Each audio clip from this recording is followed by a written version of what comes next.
আকাশ মোটামুটি পরিষ্কার। আবহাওয়া দপ্তর জানিয়েছে, মধ্য এবং সংলগ্ন উত্তর বঙ্গোপসাগরে একটি নিম্নচাপ তৈরি হয়েছে, যা খুব ধীরে ধীরে উত্তর দিকে অগ্রসর হয়ে উত্তর পশ্চিম বঙ্গোপসাগর এবং সংলগ্ন গাঙ্গেয় পশ্চিমবঙ্গ, উত্তর উড়িষ্যা এবং বাংলাদেশ উপকূলের উপরে একটি গভীর নিম্নচাপে পরিণত হতে চলেছে সোমবার নাগাদ। এরপর সেটি উত্তর উত্তর পশ্চিম দিকে অগ্রসর হয়ে গাঙ্গেয় পশ্চিমবঙ্গ সংলগ্ন উত্তর উড়িষ্যা, ঝাড়খণ্ড এবং উত্তর ছত্তিশগড়ের উপরে যাবে পরবর্তী 3 থেকে 4 দিনে। সঙ্গে মৌসুমী অক্ষরেখা পুরী হয়ে নিম্নচাপ এলাকার মধ্যে দিয়ে গিয়েছে।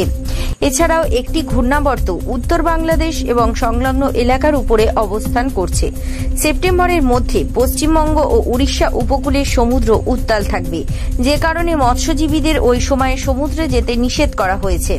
উত্তরবঙ্গের আবহাওয়ার পূর্বাভাস অনুযায়ী এদিন সবকটি জেলাতেই হালকা থেকে মাঝারি বৃষ্টির পূর্বাভাস দেওয়া হয়েছে।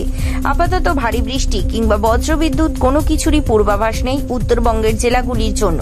ভারী বৃষ্টির পূর্বাভাস দেওয়া হয়েছে দার্জিলিং, কালিম্পং জেলায়। মঙ্গলবার ভারী বৃষ্টির পূর্বাভাস দেওয়া হয়েছে দার্জিলিং, জলপাইগুড়ি ও কালিম্পং জেলায়। দক্ষিণবঙ্গের আবহাওয়ার পূর্বাভাস অনুযায়ী এদিন সবকটি জেলাতেই হালকা থেকে মাঝারি বৃষ্টির পূর্বাভাস দেওয়া হয়েছে। এদিন বজ্রবিদ্যুতের পূর্বাভাস দেওয়া হয়েছে বাঁকুড়া, বীরভূম ও মুর্শিদাবাদে।